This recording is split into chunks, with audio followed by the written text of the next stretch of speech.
Aujourd'hui, j'ai décidé de mettre un carton rouge à ce film La Bête enfouie. Tu vois, Mais pourquoi tu dis ça, Rouquin ? parce que je veux évacuer cette frustration du match de Lyon-Saint-Etienne. Bon, bah, si c'est comme ça, moi, je vais mettre un carton rouge à Patrick Sébastien et sa chanson « Est-ce que tu l'as vu ? Oh, c'est génial !» Ok, générique. Générique.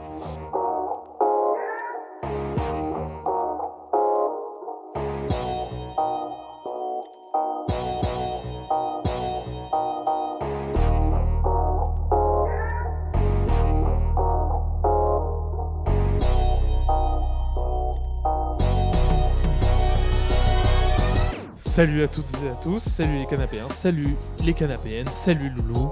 Salut tout le monde. Ça Salut va Rouquin. Ouais, ça va. Et toi ? Ouais, ça va. Franchement, je suis content d'être là aujourd'hui. Ça va ? La famille Imhotep. Imhotep. D'accord. Imhotep. Et le poisson rouge, Imhotep. Imhotep. Ouais, d'accord. Imhotep. Ça va, ça va. Et c'est bien cette situation du scribe. Alors moi, je dirais pas qu'il y a de bonnes ou de mauvaises situations. Je dirais plutôt que c'est des gens, des rencontres, tu vois. Comme Ludo derrière sa machine. C'est ça. Qui nous tendent la main, qui disent bien, on va faire des trucs ensemble. C'est clair. On va monter des émissions. On va travailler. Des podcasts, c'est trop Ouais. bien. Et d'ailleurs, c'est bien, on a une transition toute trouvée en parlant de podcast, parce que qu'est-ce que c'est que Canapop pour ceux qui ne connaissent pas? Eh bien, Canapop, c'est deux potes qui adorent discuter de pop culture. Jeux vidéo, cinéma, séries, musique, de tout. Tout ce qui touche de près à la culture ou à la culture. Ouais, c'est ça. Dedans. Et on est normalement assis sur Un canapé. Voilà, c'est pour ça, Canapop. Mais nos budgets est grillé en achat de... Et de popcorn. Et de popcorn. Parce que du coup, pour parler de culture populaire, faut aller voir la culture populaire. Ouais, c'est ça. Voilà. Mais ouais, avant tout, c'est deux potes qui parlent de tout ça et surtout qui se prennent pas la tête. Qui tout à fait. Et qui ramènent devant la scène les choses qu'ils aiment ou les choses qu'ils ont détestées pour faire partager au monde leur avis. Exactement. Et pour pouvoir communiquer avec les gens et essayer de le partager aussi avec les gens, mais surtout que les gens partagent aussi leur retour. Qu'on est à un moment où on se dit, bah voilà, partageons ensemble, profitons de l'instant. Et c'est pour ça qu'aujourd'hui, on va parler de... cinéma indien. On va parler d'un film génial que vous pourrez trouver sur Netflix. Exactement. Qui s'appelle RRR. Tout à fait. 3R. Réalisé par SS Rajamouli. Exactement. Sorti en 2022. Ouais, sorti en 2022, donc c'est assez récent. C'est après Covid, donc assez récent. C'est encore, vite dit, mais c'est quand même intéressant parce que ce qui va se passer avec lui, c'est que c'est un film qui indien. Donc, qu'est-ce que c'est que le cinéma indien? Parce que faut aussi un peu. Oui, tout à fait. Même si on a déjà fait une émission dessus, je vous invite à aller la retrouver. Exactement. On y parlait de 3 films indiens, dont 2 avec la très grande star, 2 comme ça. 3, c'est comme voilà. Alors pour nos auditeurs, vous ne le voyez pas, mais à compter aussi. Mais c'est pour ça qu'il faut qu'ils viennent sur Twitch, c'est important. Exactement. Voilà. Venez, vous verrez toutes les erreurs qu'on commet. C'est génial. En plus, on est beau. On est beau, on est brillant aussi. Ça ça va. va. Ouais, ça va. Moi, je te trouve radieux. Radieux. Ah, merci, gentil. Solaire. Moi aussi, je te trouve solaire. Et donc, on a déjà parlé de cinéma indien. Exactement, avec Jawan.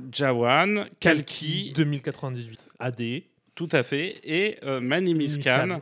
Et pour la petite histoire, voilà, ces films-là, vous pouvez facilement les retrouver. Donc Jawan, qui est présent sur Netflix. Exactement. Donc vous pourrez les retrouver aussi facilement. C'est ça. Comme le film RRR qu'on va parler là incessamment sous peu. Je Oui. sens que on en a envie de parler, mais avant, rappelons rapidement. Parce que j'allais le faire justement. Justement, J'allais partir vers c'est quoi le cinéma indien, parce que la petite particularité de l'Inde, c'est que déjà c'est un immense pays dans lequel il y a plusieurs populations, plusieurs ethnies, plusieurs cultures, plusieurs religions, plusieurs langues. Et à chaque langue, chaque région son cinéma. Ouais, son cinéma. Son industrie cinématographique. Ouais, effectivement. C'est un truc de fou. Je crois qu'il n'y a que en Inde qu'on voit ça, en fait. Avec les Tamolus. Alors, il y a Bollywood, il y a Tollywood, il y a Kalywood, Collywood.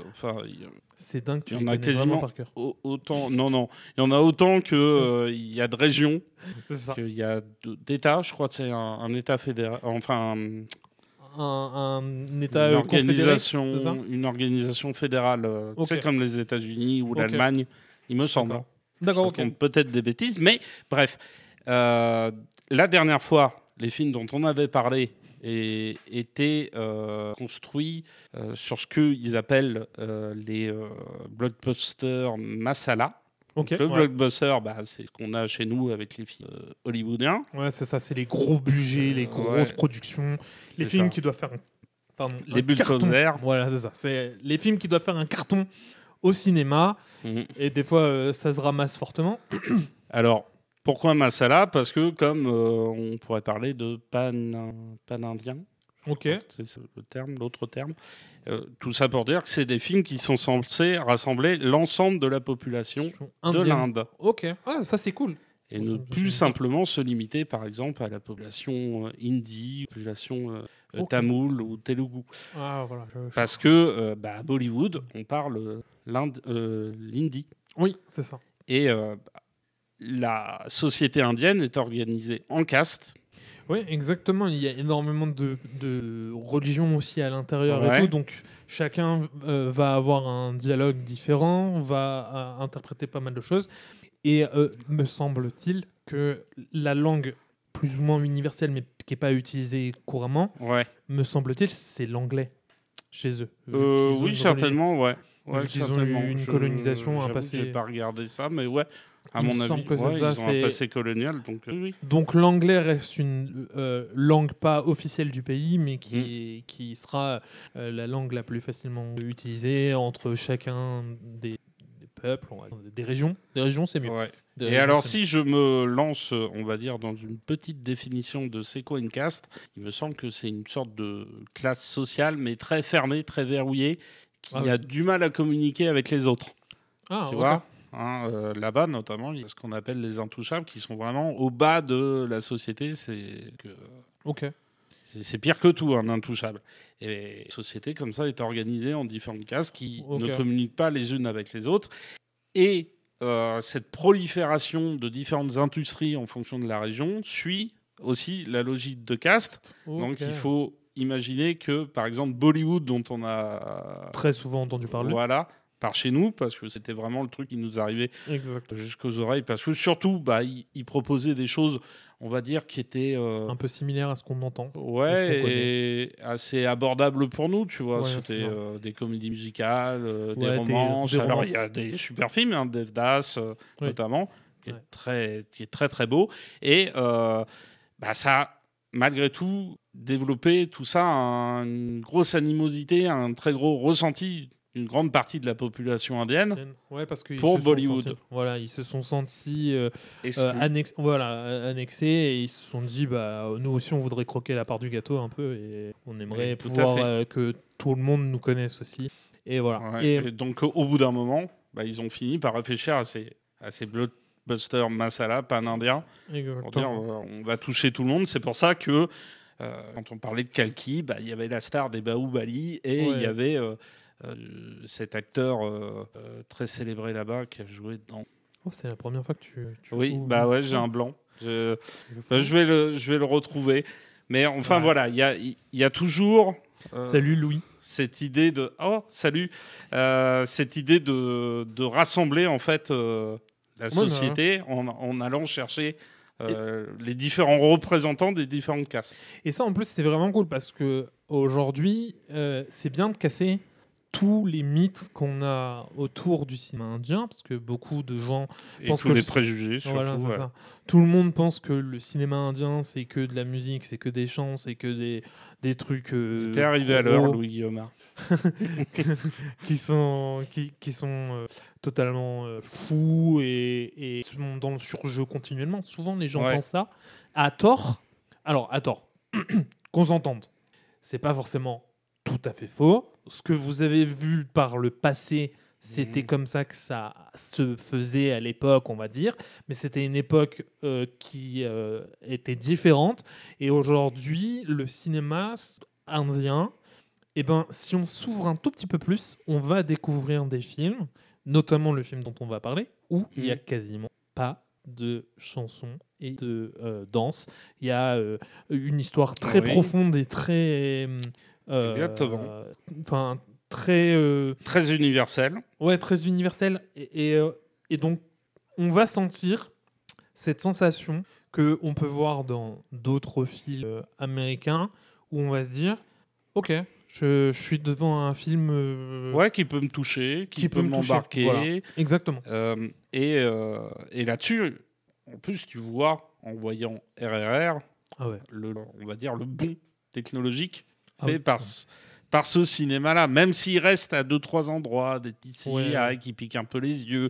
Mais enfin, c'est intéressant de se dire que le réalisateur de ce film, c'est le réalisateur des 2 Bahubali, et que notamment le premier Bahubali avait à ce titre-là quand même des petites choses qui pouvaient repousser, on va dire, un spectateur un peu chiant. Ouais, oui, parce que... C'est le spectateur un peu chiant. C'est Jean-Michel. Jean-Michel, je me plains de la qualité des effets spéciaux. Il n'y a pas des effets spéciaux. C'est vrai. J'aime pas les... À retrouver dans toutes vos salles de cinéma. C'est notamment celui qui mange ses popcorn en faisant bruit. Très bruyant. Oui, voilà. C'est ça. C'est très bruyamment. Et en se mettant juste devant toi, alors que toi... et il a un chapeau de cow-boy. Oui. Et il a le chapeau de cow-boy. Ouais, et il a le chapeau de cow-boy. Voilà, ça c'est... Et il habite à Elbeuf. Ah, ouais, ok. Ou peut-être à Bolbec. À Bolbec, oui. À Bolbec. Voilà, je pense qu'il vient plus de Bolbec. On est méchant. Peut-être qu'il habite aussi en Bretagne. Hein. En Corse. Ça relance sur la Bretagne. Après, j'aime bien le beurre salé. Ça peut être... J'aime bien le beurre salé. Ça peut être aussi en Corse. Qu'est-ce que j'aime aussi. Non, bon, j'arrête. Mais en fait, ce qui est intéressant avec Bahubali, la comparaison rapide de Bahubali et de RRR, par exemple, pour moi. Et dans Bahubali, il y a plus de musique, il y a plus de danse, il y a un univers... Attention, ça m'a embarqué très très fortement. C'est vraiment incroyable comme film. Mais... Ah oui, il faut jeter dessus. Et d'ailleurs, c'est présent aussi sur Netflix. Et en version longue en plus. Ah oui. Allez-y, Bahubali, c'est royal. Si vous n'avez pas peur des presque 3 heures de film x2... Ouais, ça fait 3h20, non, un truc comme ça, je crois. C'est énorme, mais c'est génial. Je vous invite fortement, mais contrairement à ce Bahubali où il va y avoir énormément... merci Louis de recommander aussi... Bah oui, forcément. Ah oui. Le trio. Les vrais savent. Voilà, mais dans l'idée, RRR, c'est pas le strict opposé, mais c'est pas loin d'être quand même complètement différent et de se rapprocher de ce qu'on connaît en Occident. Oui, et en plus, il faut savoir qu'il y avait quand même une petite différence entre Bahubali 1 et Bahubali 2, parce que dans le traitement, on va dire que Bahubali 1 était beaucoup plus candide, naïf dans son approche de son univers. On avait vraiment l'impression de regarder un film de Bollywood, même si... Ça allait bien avec son histoire. Bahubali RRR, c'est pas Bollywood, hein, c'est Tollywood, donc c'est Telugu. À savoir que c'est un peu dommage parce que sur Netflix, c'est la version hindi qui est dispo et pas Telugu. Mais le truc de fou, c'est que les 2 acteurs principaux ont tourné le film en Telugu et l'ont redoublé en hindi. Ok. Oh, ça, c'est vraiment fat. Tu vois le truc improbable ? Disons qu'on sent que chez les Indiens, faire un film, c'est sacré. Ah oui. Tu vois, la culture... je pense que pendant une époque que nous, on n'a pas connue parce qu'on est trop jeunes, mais je pense que pendant une époque, les Américains, quand ils produisaient un film, les acteurs devaient avoir ce même sentiment de je produis un film, je veux aller du début jusqu'à la fin, je veux faire quelque chose de fou, je suis acteur dedans, je vais essayer de faire toutes les voix le maximum possible, je vais donner le maximum. Je voulais faire une blague toute naze, mais je vais arrêter mes blagues toutes nazes. Mais sinon, ça peut faire penser aussi à une démarche à la Steven Spielberg, qui, quand il produit les 3 Retour vers le futur, s'engage à essayer d'avoir les meilleurs doublages de par le monde. Je crois que vraiment, hein, Retour vers le futur, c'est l'un des films qui a les meilleurs doubleurs possibles. Et en France en particulier, voilà, le travail de pirater pour le doc, par exemple. C'est vraiment un truc de fou, quoi. Prêt à repartir? Nom de Zeus. Nom de Zeus. Ah, c'est vrai, j'ai cette phrase si iconique. C'est dingue. Tu sais que je vais me faire battre, mais une seule fois, le 1, 2 et 3. Tu sais qu'on peut remédier à cette carence très rapidement. Moi, de toute façon, j'ai pris mon agenda avec moi. Notez tous les trucs que Rouquin n'a pas vus. On va tout refaire voir. C'est ça, tout à fait. Préparez-vous. Et on a donc, comme ça, vraiment affaire à un blockbuster, un truc énorme avec des super effets spéciaux. Exact. Et d'ailleurs, dans la grande majorité des moments. Le fun fact, c'est que c'est le 3e plus gros truc qui va rapporter de l'argent au cinéma indien, juste après Bahubali 2, deuxième partie. Et c'est dingue. Un film qui a battu des records d'audience, il me semble, après la crise du Covid. Exactement. Il a vraiment tout déchiré. Enfin, il est devenu le premier film indien à rapporter plus de 100 millions de dollars dans le monde. 173 millions. Depuis le début de la pandémie Covid-19. C'est dingue parce que ça se voit pas très souvent un film indien qui va exploser comme ça. Et il y en a... Alors ça se voit pas souvent, mais ils battent quand même régulièrement des records. Hein. Parce que Jawan... Oui, voilà, mais... Dans les dernières années, on va dire que ça commence à exploser autant. Ah oui. Je pense que, tu vois, dans les années précédentes, c'était pas autant développé. Et aujourd'hui, heureusement, en fait, la culture indienne prend vraiment plus de place. Alors oui, et ça, c'est cool. Chez nous, elle arrive et elle explose. Mais chez eux, la culture cinéma est très, très développée. Et je crois qu'on l'avait dit quand on avait fait notre précédente émission. Mais les stars, là-bas, les acteurs sont considérés comme des demi-dieux, comme des divinités. On arrose les portraits, les effigies avec du lait, avec des onctions pour bénir la sortie des films. C'est fou. Hein. Il y a un truc. Ils ont une religion autour du cinéma qui est incroyable. Ah bah, il faut voir les vidéomontages sur Shah Rukh Khan. Enfin, je pense que vraiment, c'est Dieu à côté. Oui, alors, ça dépend de quel dieu, parce que leur dieu à eux sera autant mis en valeur. Mais Rezus, non. non. Tu joues pas dans une cour, garçon. C'est bien de t'être sacrifié pour l'humanité, mais t'aurais dû en faire plus, peut-être. Peut-être. Peut-être que finalement, ça servait à rien. Bon, bref. On va se mettre toute une religion à dos. Tu penses qu'ils écoutent? Je sais pas. C'est pas bien de détester. Ouais, c'est pas gentil. Hein. Surtout c'est pas chrétien. Bon, bref. N'allons pas sur ce sujet en plus. Hein. J'ai envie de dire des choses aussi. Surtout que c'est marqué dans leur Bible. Non, mais. RRR. Je suis tout à fait d'accord avec toi. Moi, je vais venir sur un petit sujet avant de pouvoir parler du synopsis. Je veux juste parler d'un petit truc. C'est que à la fin du film, il y a un truc super sympa. Il y a une musique qui va se déclencher. Et en fait, cette musique, on va avoir plein de notifications de personnages illustres de l'Inde. De figures de l'histoire de l'Inde. Exactement, ça va être des révolutionnaires, ça va être des héros, des guerriers, exactement. Des figures politiques. Alors après, il faut quand même noter que, comme par chez nous, les figures comme ça sont un peu récupérées par tout le monde. Donc ça veut dire beaucoup de choses. Oui, mais ça peut aussi vouloir dire tout le contraire en fonction de qui le donc dit, c'est un truc un peu à manipuler. Du coup, c'est dommage que tu fasses cette ref là maintenant parce que ça aurait été bien. Ça arrive à la fin parce que au final, tu vois, c'est un peu le truc comme certains films américains.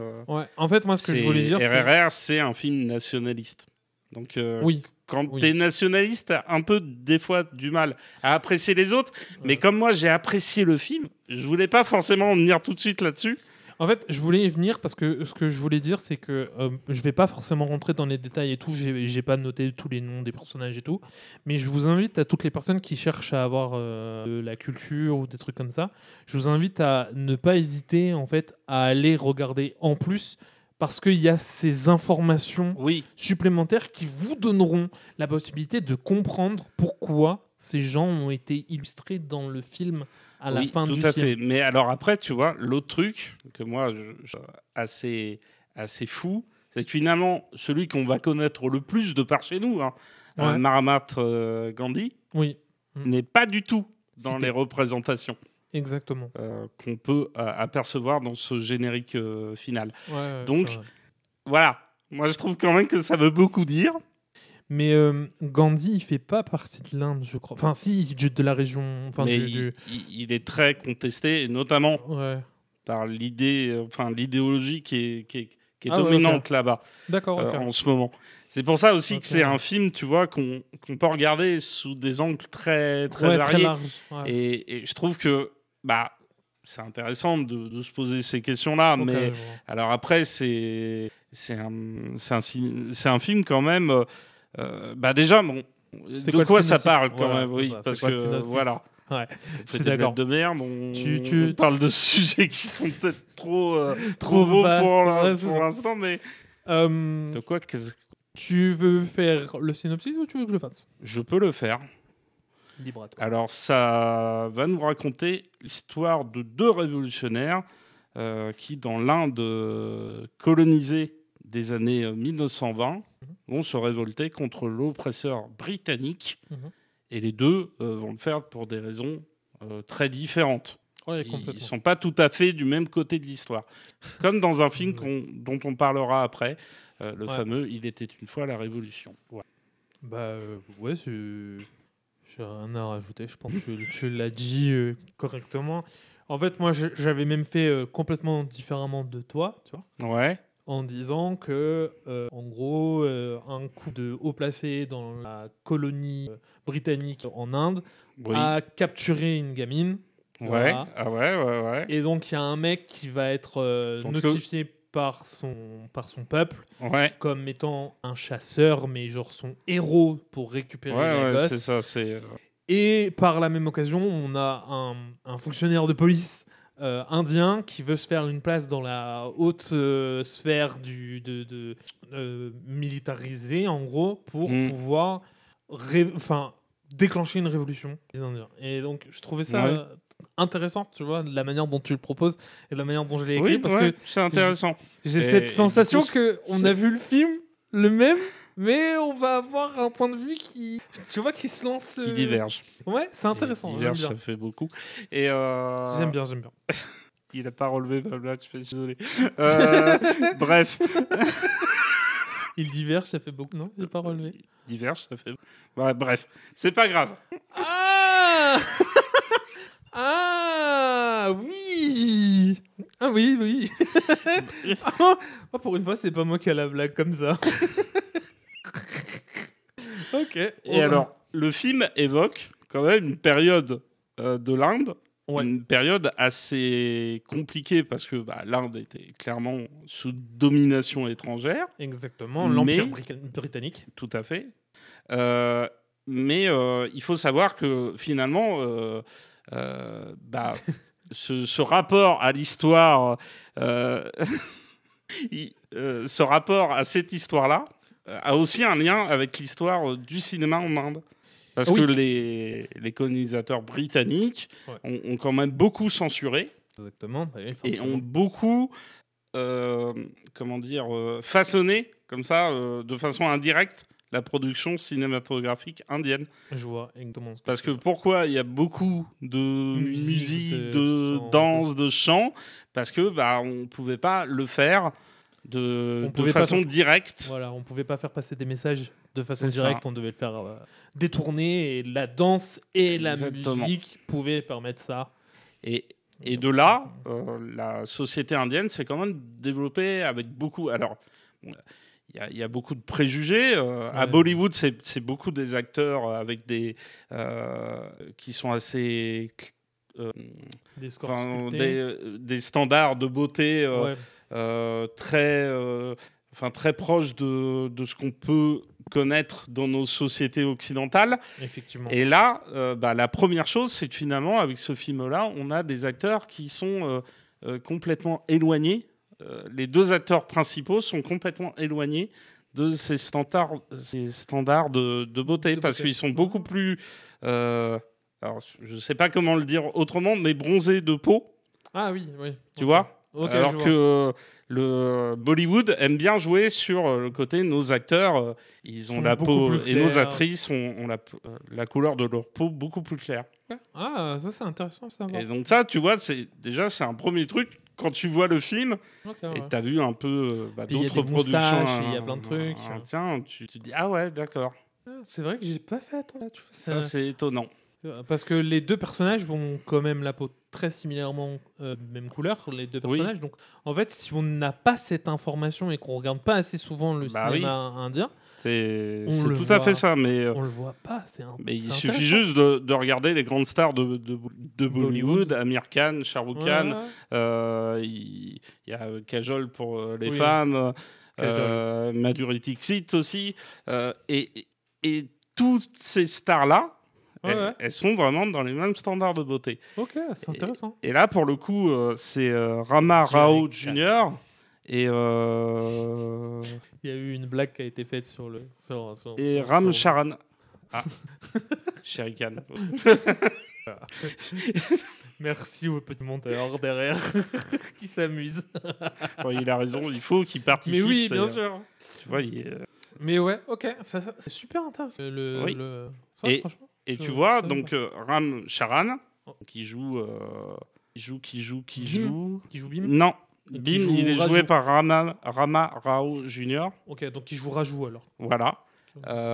Donc là, on a des acteurs qui sont quand même beaucoup connus là-bas. Nous, c'est la première fois qu'on les voit dans un film. Oui. Mais c'est des mecs, ils sont physiques. C'est des Hercules, comme tu disais si bien. Tout à fait, c'est des Hercules. Et ce qui est intéressant, c'est que, bam, le film commence, première séquence, il y a une information à faire passer. C'est quoi l'info ? Première séquence, c'est le... Oh, j'ai un trou de mémoire là. C'est quoi la première séquence ? C'est les méchants. Ah oui, les méchants, ils sont très très méchants. Ah oui, c'est vrai. Ils tapent les gens avec des gros morceaux de bois. Ah oui, effectivement, c'est ça. Comment les gens font pour survivre. C'est vrai que ça commence comme ça. On retrouve à la fin du film, on se dit oh. Oui, c'est vrai. Exactement ça. Et je viens de me rappeler, la première séquence du film, c'est le moment où on voit les Britanniques de la haute société dans le village de la petite. Est-ce qu'on a dit qu'on allait spoiler ? Eh ben, bienvenue sur Canapop, vous allez vous faire spoiler. Je vous conseille tout de suite d'arrêter. Donc là, vous voyez, ça fait 29 minutes qu'on est en live. Vous stoppez maintenant. Vous allez regarder le film de 3h05 et vous revenez pour faire encore 1h30 de podcast. Non mais... Je suis désolé, j'ai eu une révélation. Je l'ai vu dans ton regard, tu m'as regardé, tu as fait... c'est ça. Attends, on a parlé... Et là, il s'est dit, Louis, il a pas l'air si intelligent d'habitude. Il doit se passer un truc. Il y a une lumière qui s'est allumée en haut. Alors, Tim, je t'assure, il faut que tu regardes le film. Même si c'est 3h05, c'est comme si tu le regardais qu'1 heure et demie de film. Ouais. Et franchement, ça va passer comme une... Ça vaut 1 milliard de fois n'importe quel Marvel qui sort actuellement. Ouais, parce que littéralement dans le film, toutes les 15 minutes, t'as un climax, t'as une espèce de grosse scène d'action, ou une scène qui t'en envoie plein les yeux, plein les mirettes de plein de façons différentes. Et donc je le disais tout à l'heure, le film commence par une séquence qui nous présente les méchants. Exactement. Et les méchants, ils sont très très méchants parce qu'ils enlèvent les enfants. Voilà, ils ont enlevé une petite fille qui s'appelle Mali. Tout à fait, qui chante super bien, qui fait de très jolis dessins. Voilà, et du coup... C'est méchant. C'est méchant d'enlever les enfants. Ouais, voilà. Et en fait, ce qui est intéressant dans ce concept-là, c'est qu'il y a un quiproquo parce qu'il ne parle pas la langue anglaise. Oui. Et donc, il y a un moment où la dame va jeter de la monnaie. Et le mec indien qui, lui, comprend ça comme elle remercie ta fille d'avoir fait le tatouage. Et en fait, non, c'est juste pour prendre l'enfant et la dédommager de prendre l'enfant. Et je trouve que ça fait beaucoup de résonance avec des vrais faits historiques de racisme, de haine entre les populations, tu vois. Et donc moi, j'apprécie beaucoup, tu vois, la façon avec laquelle le film te fait passer des petites infos sur des réalités historiques. Justement, il y en aura une autre que je citerai plus loin, mais tu vois, il faut vraiment avoir l'idée, pour ceux qui nous écoutent, que si vous regardez RRR, il y a des informations tout le temps qui passent. Exactement. Chaque image va te donner une information. Chaque séquence, chaque ligne de dialogue te ramène une idée. Il y a des setup and payoff dans tous les coins. Ça explose littéralement de partout. Est-ce que tu peux rappeler ce que veut dire le setup and payoff, s'il te plaît ?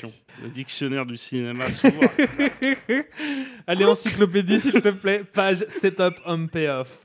Alors, un setup and payoff, c'est une pirouette scénaristique, on va dire. Un outil scénaristique. C'est ça le bon mot. Qui permet d'annoncer quelque chose. Visuellement visuellement, tout à fait, ou à travers une ligne de dialogue. Quelque chose qui va servir plus tard dans le scénario. Et là, par exemple, c'est l'utilité qu'on va donner à la capture d'animaux sauvages. Ah oui, par exemple.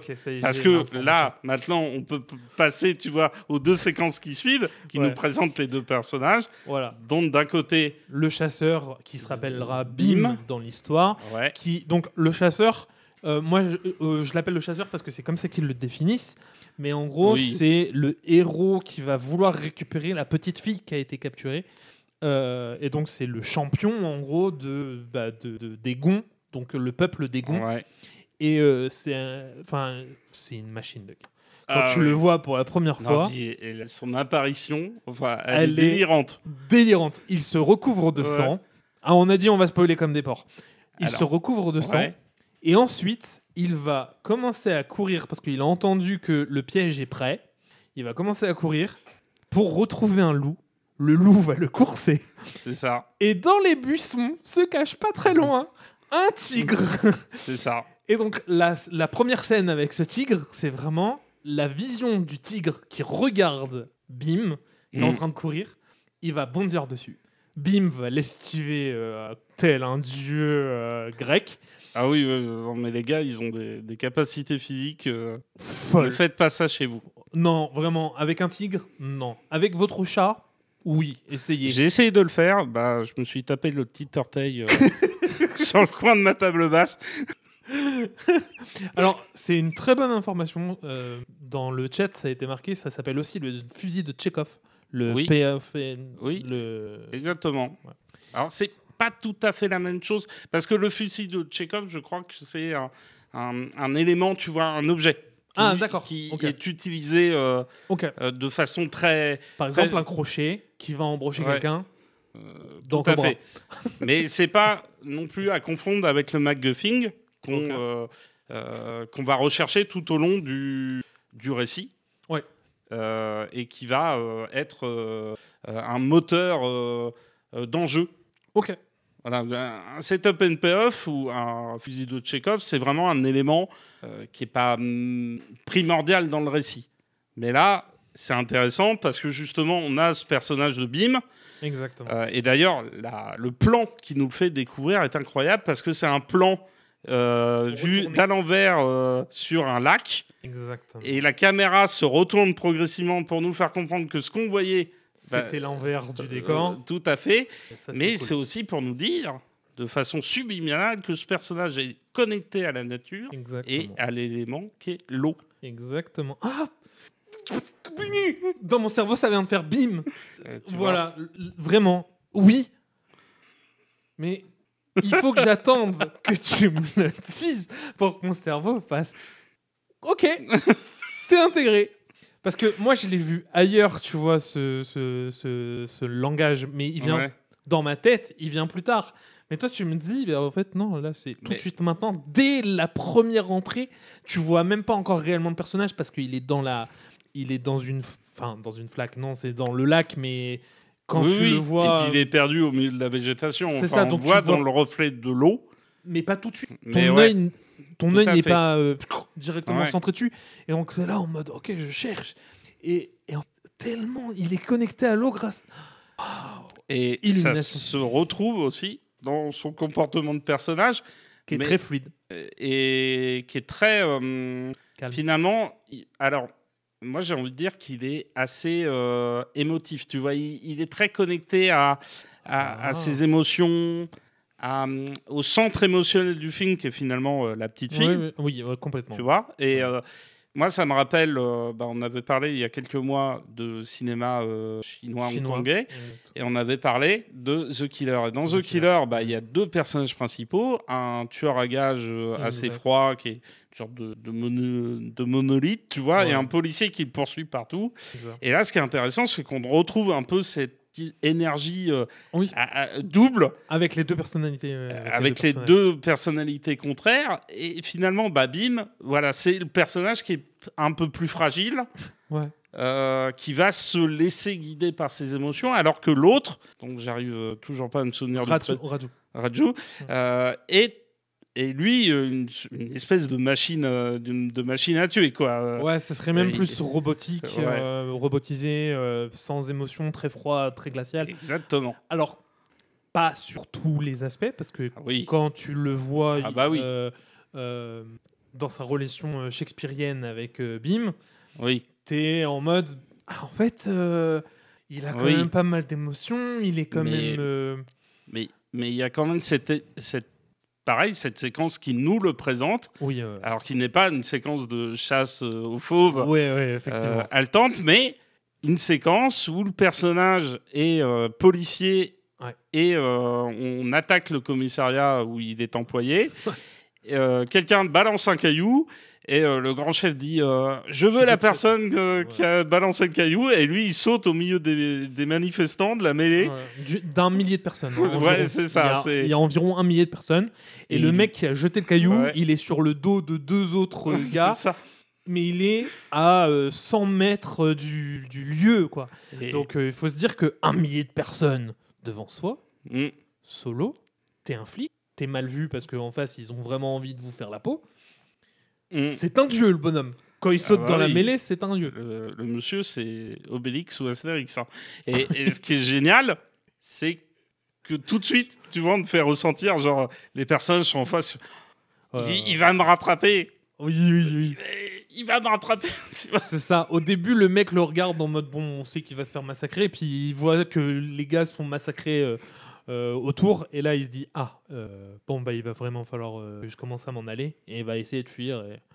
Et arrivera ce qui arrivera, quoi. Exactement. Et juste pour revenir sur les méchants, on a une utilité des méchants qui est comme dans beaucoup de films asiatiques. Moi, je pense par exemple à Il était une fois en Chine, dans lequel l'étranger, l'oppresseur qui vient d'Occident est en général... il y a beaucoup de surjeux, c'est proche de la caricature. Voilà, c'est ce que j'allais dire, c'est de la caricature. Et là, moi, ce que j'adore, c'est que les deux acteurs qui jouent les méchants, alors à savoir Alison Toody, qui est, attention, un petit lien, c'est le lien entre RRR et Indiana Jones et la dernière croisade, puisque c'est elle qui jouait une archéologue nazie. C'était l'une des méchantes du film. C'est marrant parce qu'elle a vraiment la tête de méchante en plus. Ah oui. Elle est détestable as fuck. Ah oui. Vraiment, détestable au possible. Mais vraiment, et puis il passe par tous les trucs. Elle est ultra hautaine.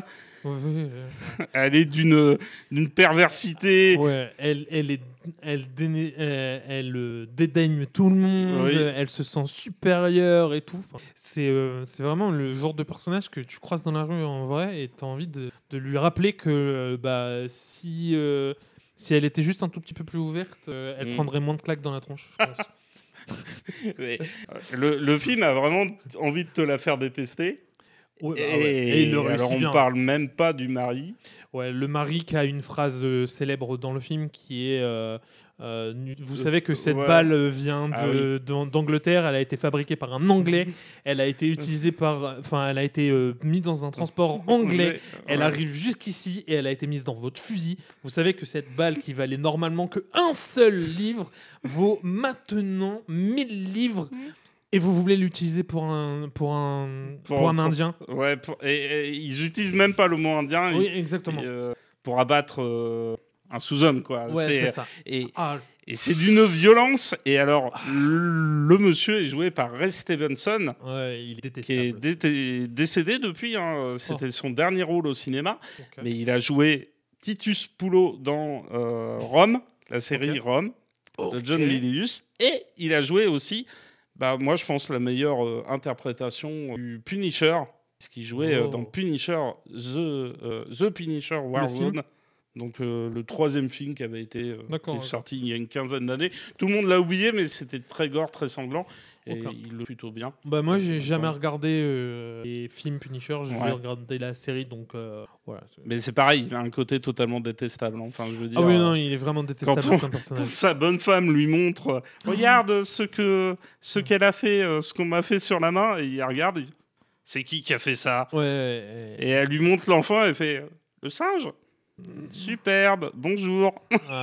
Il est vraiment détestable et vraiment sa phrase elle me reste marquée parce que c'est juste horrible d'entendre ce genre de phrase, de comprendre que en fait pour toi même utiliser une balle qui vaut 1 livre sterling c'est trop contre une personne. Ah ouais, mais t'enlèves une vie. Ils ont zéro respect, c'est ça. Les méchants. Mais ce qui est très très bien, c'est que ça se connecte. C'est pour ça que c'était intéressant ce que tu disais par rapport au quiproquo. Oui, la femme donne des pièces à la mère de la petite dessinatrice. Parce que ça, on peut facilement imaginer des vrais faits historiques où ça a eu lieu, hein. Complètement. Et c'est pas c'est pas que avec le colonisateur anglais, mais le colonisateur français aussi, hein. Avec n'importe qui. Voilà, le colonisateur américain qui avec qui les tombe, Indiens. qui tombe sur les Amérindiens. Le français avec l'Algérien. Enfin, tu vois, c'est d'une violence et ça résonne. Et ce qui est génial, c'est que le film te construit comme ça un camp qui est celui des gentils, mais c'est les gentils parce que tu parlais de Bim, peuple des Gonds, le peuple des Gonds. Alors pendant une grande partie du film, il se présente pas comme un membre de ce peuple-là parce qu'il sait qu'il va se faire griller, mais il se présente comment? Et moi j'adore parce que c'est une façon de dire le peuple indien, il est fait d'une multitude d'individus. Exactement. Parce que il se fait passer pour un musulman, tout à fait. Et donc pour une religion différente de celle qui est pratiquée habituellement. Et en fait, c'est intéressant parce que il met en parallèle là le fait de se mettre en musulman, le parallèle qu'il y a dans la vraie vie actuelle, le problème qu'il y a avec les musulmans et les hindis, tout ça. Et donc en fait ça fait encore des liens internes. Il faut savoir que dans l'histoire de la colonisation, l'Angleterre, en redonnant en fait leur pouvoir aux Indiens, on fait quand même une énorme erreur et qui est très dommageable aujourd'hui, c'est qu'ils ont repartagé. Ils se sont dit, il faut un territoire pour les musulmans, il faut un territoire pour les hindouistes, et ils ont divisé, ils ont fait le Pakistan d'un côté et l'Inde de l'autre. Donc voilà, c'est. Et ça a foutu la merde. Les Anglais, ils aiment bien faire ça, j'ai l'impression. On a vu ça avec. Mais. On ne dira pas les noms, mais on sait tous de quoi on parle. Mais comme ça, le film, tu vois, a une espèce de force. Et complètement. Moi, j'aime. En fait, je trouve que. D'écho. Ça en vient à faire de la mythologie, tu vois. Pour moi, c'est de créer un récit comme ça, un mythe, parce que tu as tellement d'informations méga importantes, mais juste, des fois en visuel, tu vois un élément de décor. Il y a un passage dans le film où les deux protagonistes vont se retrouver ensemble et vont venir pour sauver la vie d'un enfant. Ouais. Et ce moment-là, il y a Et encore une fois, c'est très chargé. C'est très chargé. Partout. Les informations Exactement. Elles finissent pas d'arriver. Et il y a un symbole mythologique, c'est le drapeau. Oui. Le drapeau qui va lui servir à Bim, qui va servir de protection contre les flammes. Donc, qui va le couvrir et qui va le protéger. C'est ça, qui va l'envelopper, ouais. Et qui va lui éviter une brûlure certaine à cause des flammes et tout. Mais dans une scène d'action, je veux voir des films tout le temps comme ça, s'il vous plaît. Elles sont incroyables. Ah bah, c'est pas Hulk et Spider-Man, tu vois. C'est quelque chose de grandiose, là. Alors, pour expliquer la petite différence qu'on pourrait déjà noter avec un blockbuster lambda de par chez nous, c'est qu'il n'y a pas une utilité, on va dire, simplement cosmétique ou, on va dire, commerciale. Exact. On n'est pas dans une démarche de je veux juste faire plus de buzz parce que c'est que les gens. Ouais, et puis je te sors, tu vois, le personnage que je vais éditer derrière en figurine. Ouais. Et donc, la séquence, elle est juste pour te présenter. Ouais, que plus tard, tu pourras acheter, qui sera décliné en différents, on va dire, produits marketés et produits dérivés. Et donc là, vraiment, tu as l'idée d'avoir des personnages qui renvoient à une symbolique, qui renvoient à quelque chose, à une histoire, à un discours, pour finalement le transfigurer, le transcender, le dépasser. Et, le rendre mythique. Et le rendre mythique. Et ce qui est incroyable, c'est que finalement, le film ne s'arrête jamais. Il y a les 3 séquences qui nous présentent les personnages. Et au bout de, on va dire, une quarantaine de minutes de film, le film te balance. Enfin, il y a un écran noir et apparaît le titre du film. Ah oui. Et là, tu dis. Donc le film vient de commencer. Ah, c'est ça. Et sachant que sur ce moment où le RRR apparaît, on va avoir un premier R qui va être de couleur bleue, un autre qui va être de couleur rouge et un qui va être de couleur jaune. Le jaune, c'est le central. Avec les deux mains qui se tiennent. Et en fait, si tu regardes juste l'image sans te dire, voilà, j'ai pas fait trop attention à ce qui se passait avant, t'as pas fait attention que sur le personnage de Bim, quand tu le vois et tout, c'est marqué Water. Et à ce moment précis, t'as le truc de... Et le R ressort. Le R de Water ressort bleu. Et ensuite, t'as le R de Raju. Enfin, pour Raju, c'est pareil. Il ressort en rouge et de couleur enflammée. Et là, t'es en mode, mais ils ont pensé à tout plein de petits détails qui va faire que ce film va me mettre dans une situation où tout ce que je vois a un intérêt profond. Pour l'histoire qu'on te raconte. Exactement. Parce que les 3 R, du coup, alors je ne l'ai pas noté, j'aurais dû... Alors oui, c'est Rise, donc soulèvement, Roar. Voilà, pour le rugissement. Et Révolte. Et en fait, c'est méga important parce que tout ça, ça le dit. Ouais. Et en fait, ce qui est intéressant, c'est que c'est dans un ordre bien précis. Et tu vas le voir dans tout le film. Le film, il est construit autour de R. Oui. Et ça, c'est important. Il faut connaître autre chose. Enfin, faut avoir une autre information en tête. C'est qu'au début, le titre était RRR, mais ça avait pas cette signification-là. C'est juste que c'était pour le R de Rajamouli, le R de Bram Ram. Enfin, le R de acteurs, Ram, enfin voilà, pour les syllabes. C'est trop stylé. Pour citer les noms de famille des différentes personnes impliquées sur le projet. C'est incroyable, j'adore. Mais après, je préfère la signification de maintenant. Parce que quand tu regardes le film et que tu vois le truc, c'est... Enfin, vraiment, je vous le dis, les amis, allez voir ce film, ça dure. Franchement, c'est vrai, 3h05, ça fait peur parce que c'est un gros chiffre, mais en vrai, quand vous allez le regarder, c'est 1h30 de film. Oui, voilà, ça va passer comme une lettre à la poste parce que tellement de choses. Il y a tellement de choses, et c'est ce que tu disais tout à l'heure. Chaque information, enfin chaque effet visuel, plan, effet visuel, mouvement de caméra, séquence, ligne de dialogue, tout va te donner une info qui sera importante pour la suite, qui t'emmènera vers une autre information.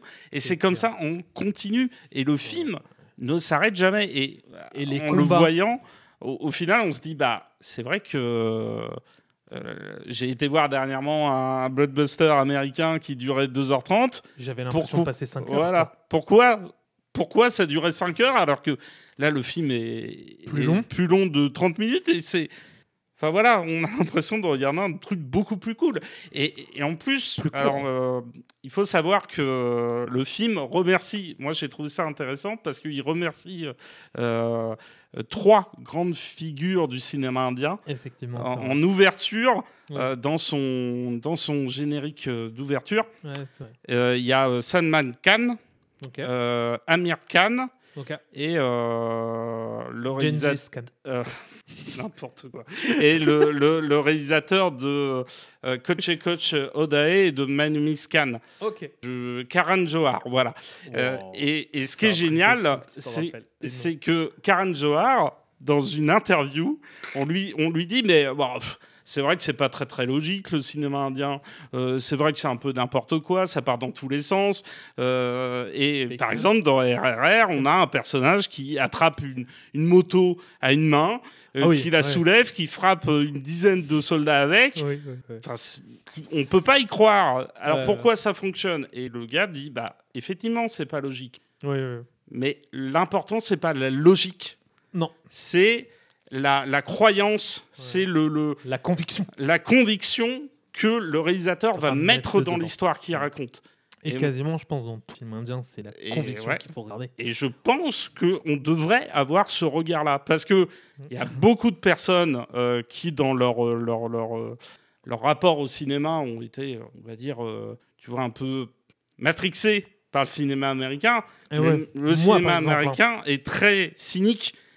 Et donc, finalement, quand tu as l'habitude de regarder tous ces films-là, tu comprends pas qu'un personnage... Tu vois, au début, on peut te le présenter comme une super brutasse, et puis après, on va te faire des séquences un peu love, un peu romance, où le personnage est candide, où le personnage est naïf.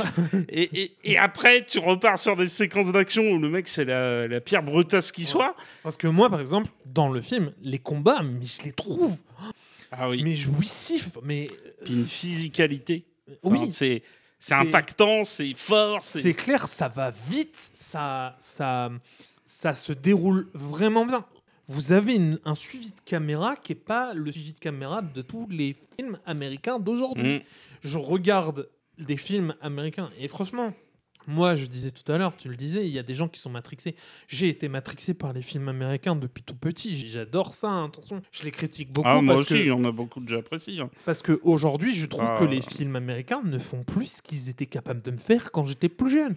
Quand j'étais plus jeune, que je me regardais des films comme, je sais pas, mais le premier Hulk. Le premier Hulk de 2007, je crois, c'est ça 2003, avec Eric Bana. Ouais, c'est ça. Ouais. Avec Jennifer Connelly et tout.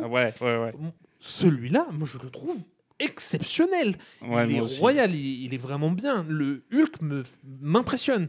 Le Hulk d'aujourd'hui, je le vois devant moi.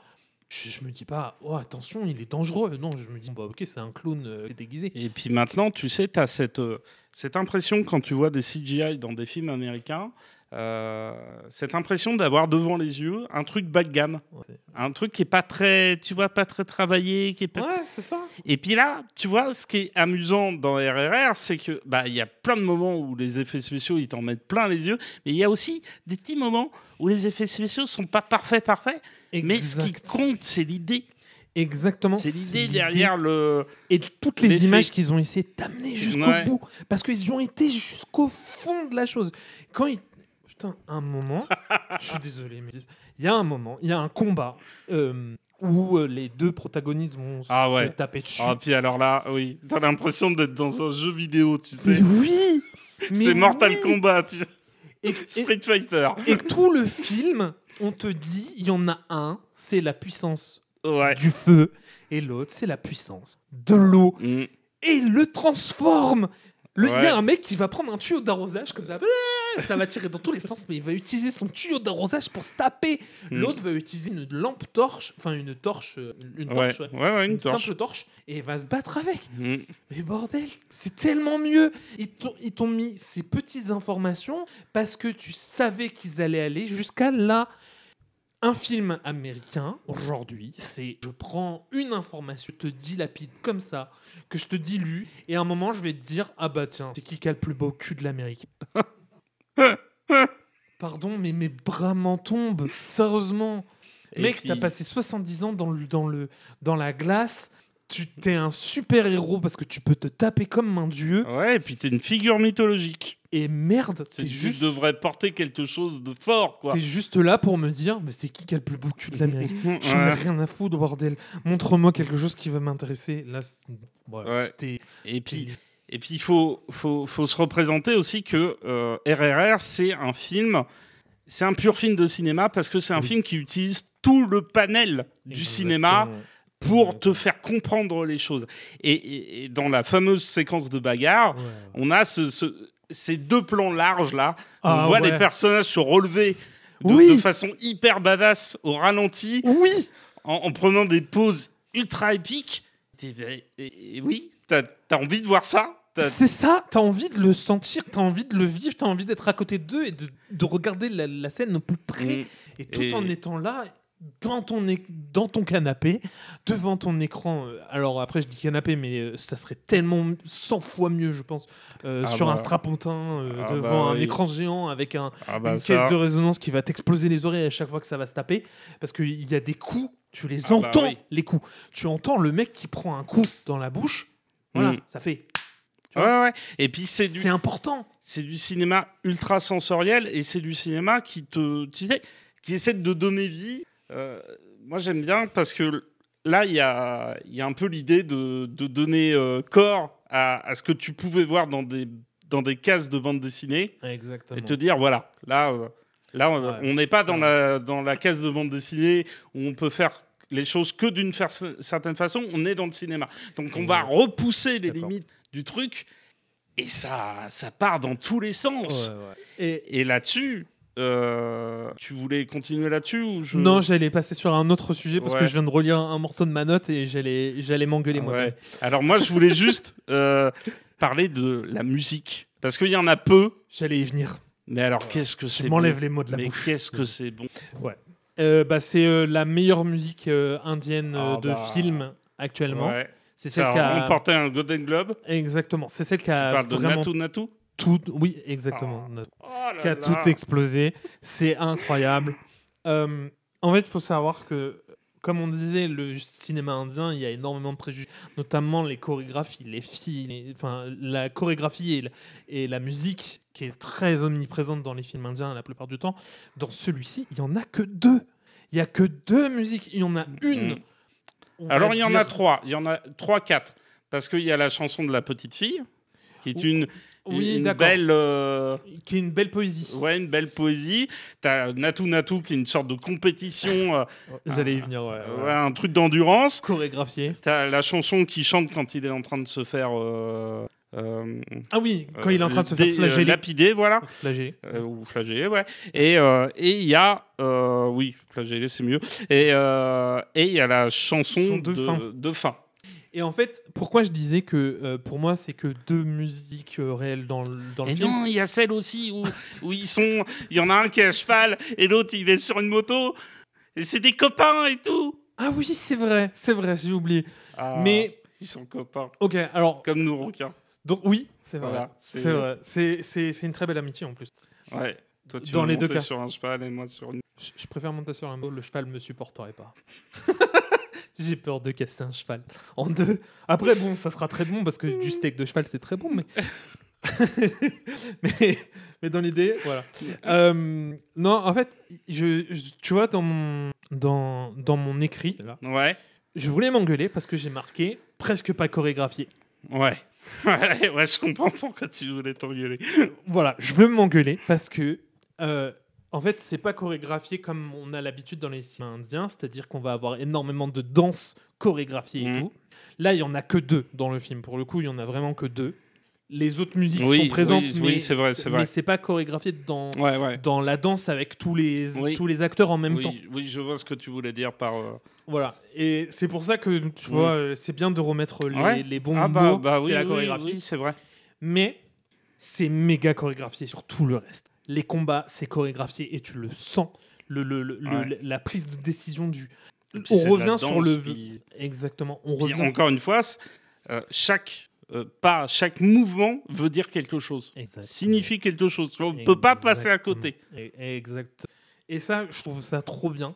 Ils utilisent toutes les chorégraphies dans l'art du cinéma. La chorégraphie dansante, celle que la plupart du temps les gens vont se dire c'est de la chorégraphie, mais il y a la chorégraphie des combats où on va avoir les mouvements de chacun des personnages qui va devoir donner quel coup à quel moment, mais on va aussi avoir la chorégraphie des caméras. Les caméras dansent. Les gars, il faut se... J'ai explosé, mais les gars, vraiment. Mais je pense que ça a explosé depuis plusieurs fois là, depuis tout à l'heure. Vraiment, les gars, je vous le dis. Mais les caméras dansent. Quand tu vois une caméra qui bouge très fluidement et qu'elle tourne autour des personnages, qu'elle accompagne chacun des mouvements, c'est tellement agréable. Bordel, franchement, c'est tellement agréable. Voilà, c'était super important pour moi. Mais ça a tellement de force. Puis je veux dire, tu vois, c'est comme regarder un film d'arts martiaux de Hong Kong. Oui.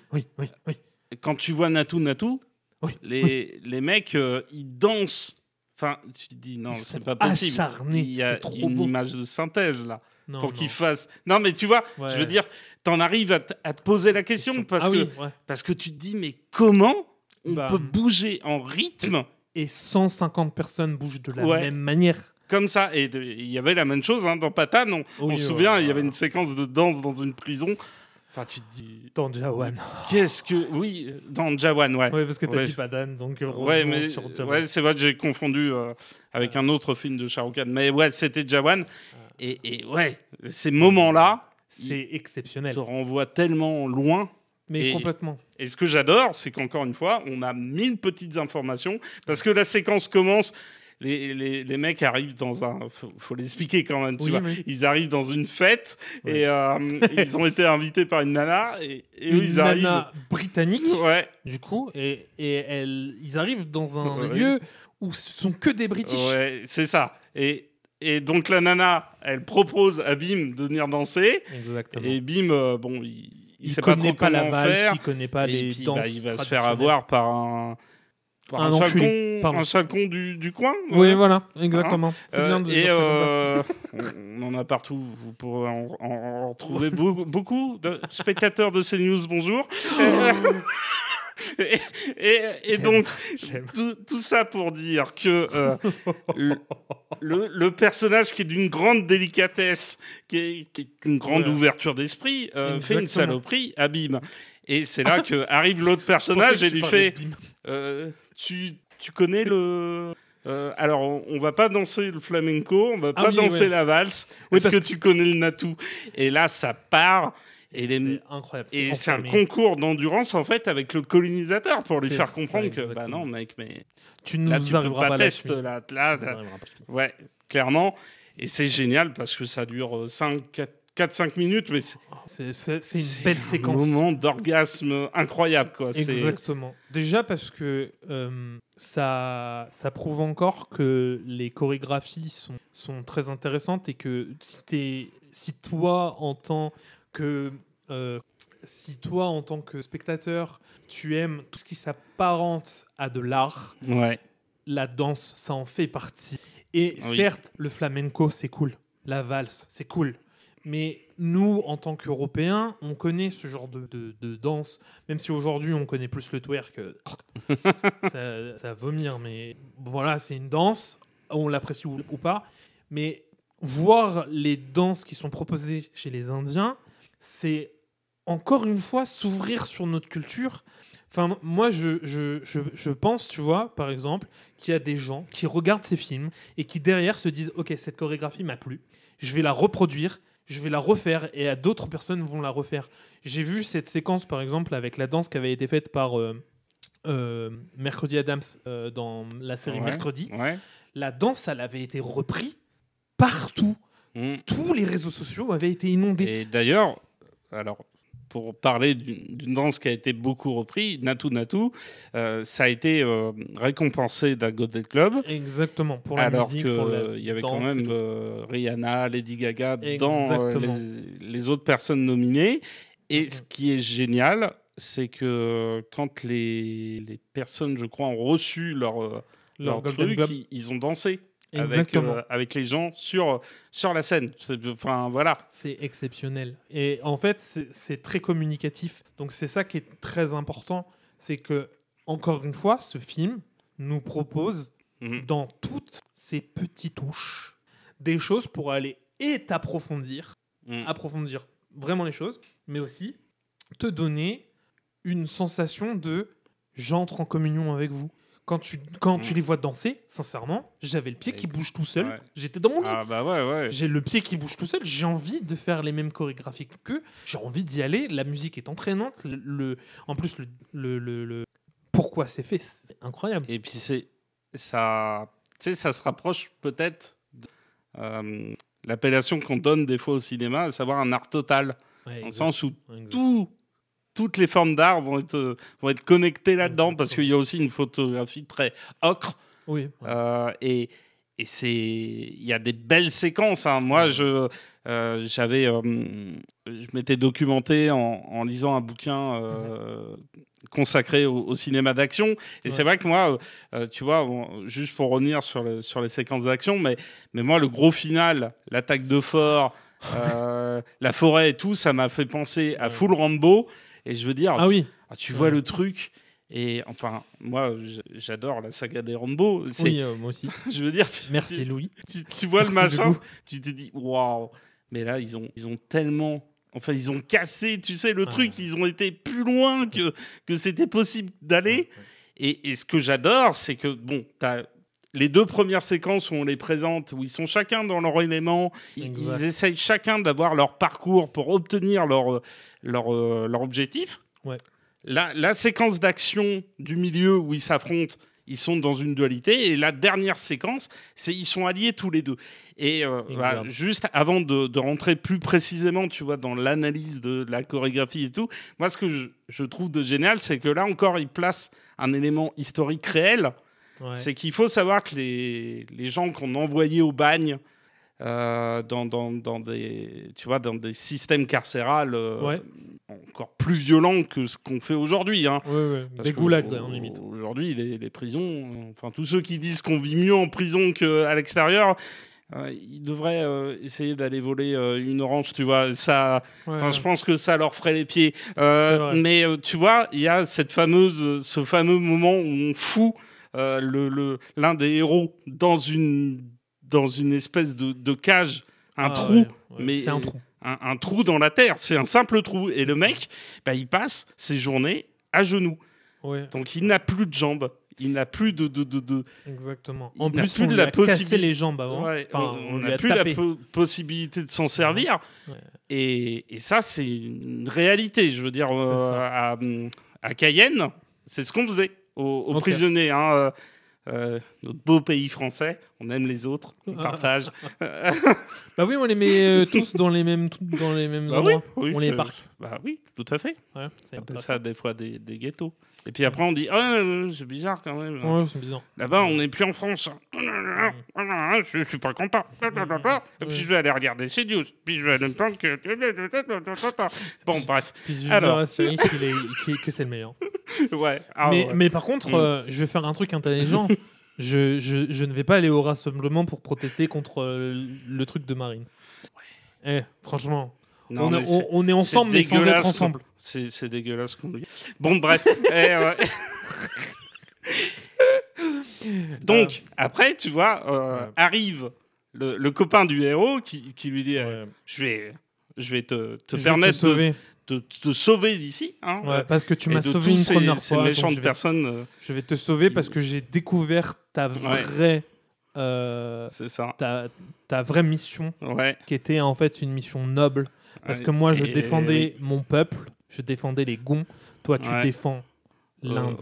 Voilà. Et ça, c'est un message. T'as une vision encore plus grande que la mienne. C'est un message qui était si beau. Oui. Je me suis dit, mais en plus, il est explicitement dit. Donc, c'est pas trop, c'est pas too much. C'est explicitement dit, mais d'une manière très poétique, avec l'imagerie et tout le tralala qui va avec. Et en plus... Et je trouvais ça tellement stylé. Derrière, les deux personnages, pour s'enfuir de cette prison, celui qui est venu chercher l'autre le porte sur ses épaules, mais ça donne lieu à une séquence d'action. Exactement. Elle est complètement délirante. Et là, encore une fois, on repousse les logiques de la physique. De la mythologie.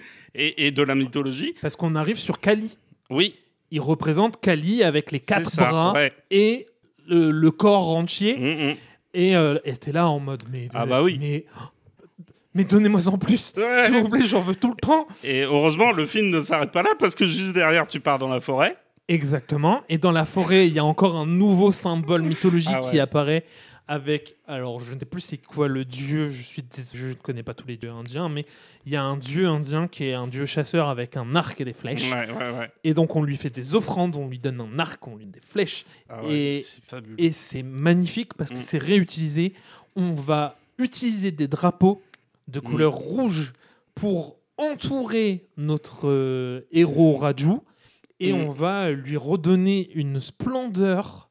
C'est incroyable. Et le deuxième va être tigré avec de la peinture de guerre sur le corps.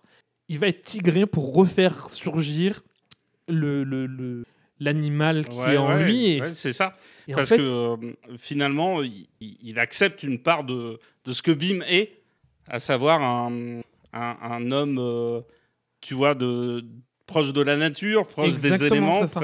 Proche de son peuple. Alors que jusque-là, l'autre personnage était beaucoup plus fermé dans un... Il avait son objectif qu'il devait atteindre, il ne voyait que ça. Et c'est génial parce que les moments où le mec est vraiment dedans, il regarde dans le vide, littéralement. Il est très, très flippant. La séquence de lynchage à coups de fouet, elle est d'une cruauté. Elle est horrible. Vraiment, quand je l'ai regardée, moi, j'étais en PLS devant parce que je me suis dit, ils ont fait une scène vraiment. Dites-vous qu'ils vont jusqu'au bout des choses dans les films indiens. Donc, tu vois les moments où le fouet claque sur le corps de la victime. Et en fait, ce que tu sais, parce que tu l'as vu, c'est que la personne qui va le fouetter, c'est Raju, qui va fouetter Bim. Et ce sont des meilleurs amis. Enfin, ils se sont considérés comme des meilleurs amis pendant longtemps, tout le long du film, quasiment. Et en fait, ce qui est vraiment triste dans ce moment-là, c'est que Raju, il veut pas le faire, mais il est obligé pour pouvoir atteindre son objectif. Et lui, vu qu'il a un objectif plus grand que juste un peuple, il veut sauver une nation. Il va se dire... C'est ça, lui, il n'a pas le temps de faire de cas Exactement. Il est prêt petits problèmes à côté, quoi. Oui, voilà, lui, il est prêt à payer les pots cassés, quoi. Ils sont Exactement. Il est prêt à payer pour atteindre l'objectif nécessaire qu'il va arriver à obtenir, mais au prix d'une torture vraiment, vraiment horrible. Ce qui est génial, c'est qu'il y a des films où ils auraient, tu vois, choisi de tuer l'un ou l'autre, de sacrifier. Mais ce qui est génial, c'est que le film, finalement, va pas là-dedans, parce que l'idée, finalement, c'est de dire, bah voilà, on est fort quand on est ensemble, tu vois. Cette espèce de moelle épinière. C'est un shonen, le truc. Ce truc de moelle épinière du blockbuster masala, quoi. Voilà, on est peut-être musulmans, je suis hindouiste, fort ensemble. Mais on est de la même nation, on est du même peuple, on partage les mêmes idées. Alors après, ça fera hurler certains parce que c'est complètement caricatureux envers les méchants, mais ils prennent tellement cher et de façon tellement différente. Enfin, je veux dire, c'est Mortal Kombat, toute la Fatality, toute la franchise, ils te refont tous les trucs. C'est le moment du buzzer là. Fatality. C'est ça, Fatality. On veut ce buzzer. On va en parler la dernière fois. On l'aura un jour. On l'aura, c'est sûr. Mais voilà, RRR, ça s'arrête pas. c'est grand, c'est génial. En vrai, il y a tellement de choses encore qu'on pourrait parler. Parce qu'il y a aussi tous les passages où on a les flashbacks de Raju. Et d'ailleurs, là, ça permet juste de dire que l'autre point qui ont fait un Blockbuster Masala, c'est qu'ils ramènent des stars du cinéma de Bollywood, dont Ajay Devgan et Alia Bhatt.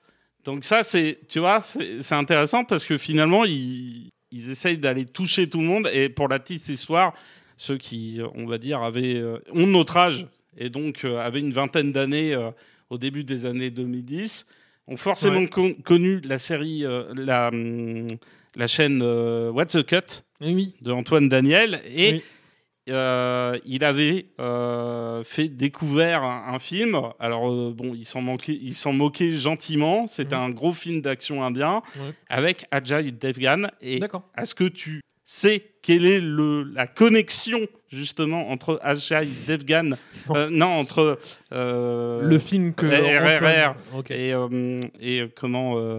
et le film d'Antoine Daniel. Et entre RRR et My Name is Khan. Tu la connais? Non, je ne l'ai pas. Parce que là, je trouve que c'est assez rigolo. C'est Ajay Devgan, c'est le mari de Kajol. Ah, d'accord, ok. Voilà. C'est le petit truc que moi je trouve rigolo, tu vois. Ah bah ouais, c'est clair, c'est intéressant. C'est des grosses logiques de caste, tu vois. Ils sont tous c'est des familles en fait qui sont à la tête des différentes industries de cinéma. C'est cool. Et le mec avait été apparu justement dans le machin. Donc je pense que c'était pour rendre hommage au fait que c'est une star là-bas de films d'action et un peu un précurseur justement dans les productions d'action qui ont permis d'aller au bout d'un moment concurrencer les Américains sur leur propre terrain. Je suis d'accord. Je trouve ça très amusant. Est-ce que tu as d'autres choses à parler sur ce incroyable? Non, moi je le reconseillerais sur Netflix. Ah ouais, allez-y. Franchement, les gars, Netflix and chill. Vous posez dans votre canapé, vous regardez ça, vous allez vraiment kiffer. Je vous dis, vraiment. Et puis vous n'allez pas voir passer l'heure 30. Hein. La 1h30, vous ne la verrez pas passer. Hein. Alors qu'il y a 3h05. Mais c'est vrai que moi je te disais au début que quand tu citais la séquence musicale de générique, de fin, ça évoque... un autre film. Alors ça évoque pas un autre film, ça évoque le fait que, en Inde, actuellement, on a un pouvoir assez autoritaire qui, justement, a tendance à mépriser, on va dire, une partie de la population, et notamment la population musulmane du pays. Mais alors, du coup, c'est pour ça, hein, voilà, les figures qu'on y voit, elles sont à prendre, on va dire, avec des pincettes, parce que, forcément, elles sont utilisées par ce pouvoir-là aussi comme des mises en avant. Et puis des symboles.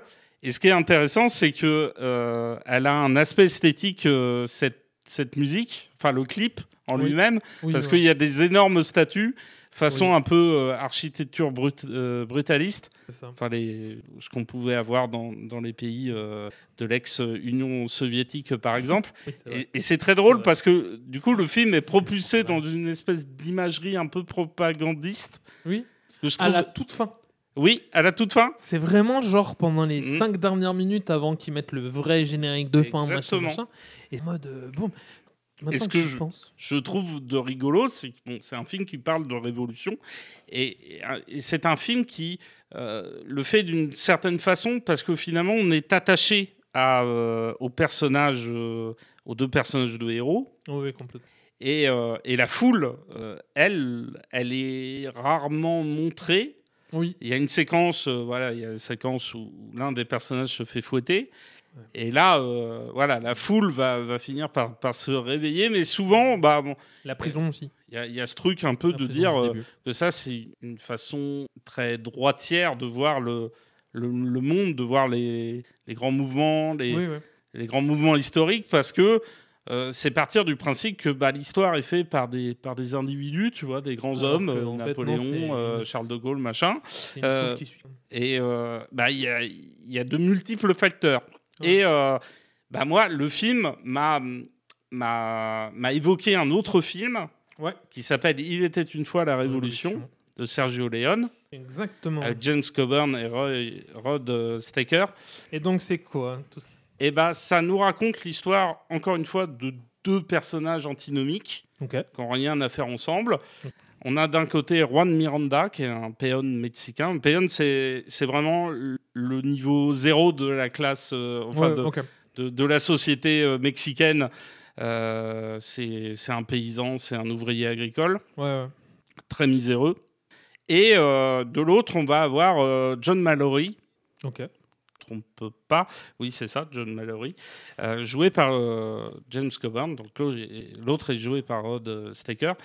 Et en fait, les deux vont se rencontrer dans le Mexique du début du XXe siècle. Mexique où il y a des révolutions un peu... Toutes les 10 minutes. Ouais, toutes les 10 minutes. Et l'un a un intérêt vraiment personnel, très individualiste, alors que l'autre a une vision des choses qui est beaucoup plus grande. Ils ne sont pas tout à fait du même côté de l'histoire, tu vois. On voit un peu le rapprochement avec du coup le premier film dont on parlait, parce qu'il y en a un qui vient pour défendre la petite fille, récupérer la petite fille, et l'autre qui voit la grandeur du pays. Exactement. Et là, dans Il était une fois la Révolution, il faut savoir que Leone, c'était un membre du Parti communiste italien. C'était quelqu'un qui avait vécu la Seconde Guerre mondiale et qui avait eu beaucoup de ressentiments par rapport aux horreurs du fascisme. Il y a notamment une séquence dans le film qui évoque un massacre, le massacre de... Donc là, Loulou est en train de chercher sur un livre. L'épisode sanglant des fosses Ardéatines. Enfin, c'est un épisode de massacre qui date du 8 septembre 1943. D'accord, qui est perpétré par les nazis, aidé forcément par le pouvoir fasciste de Mussolini. Et ce qui est fou, c'est que c'est directement retranscrit dans le film, parce qu'on a des soldats qui ont mis des personnages dans une espèce d'immenses gouttières là. Des fosses. Des fosses, et ils leur tirent dessus. À balles, ils les abattent. Tu vois, enfin comme dans l'Holocauste, comme dans la Shoah, quoi. Et en fait, les deux personnages principaux, ce qui est intéressant, c'est qu'ils sont constamment sur la route dans le film. D'accord. Donc c'est un western en gros. Alors oui, c'est un western.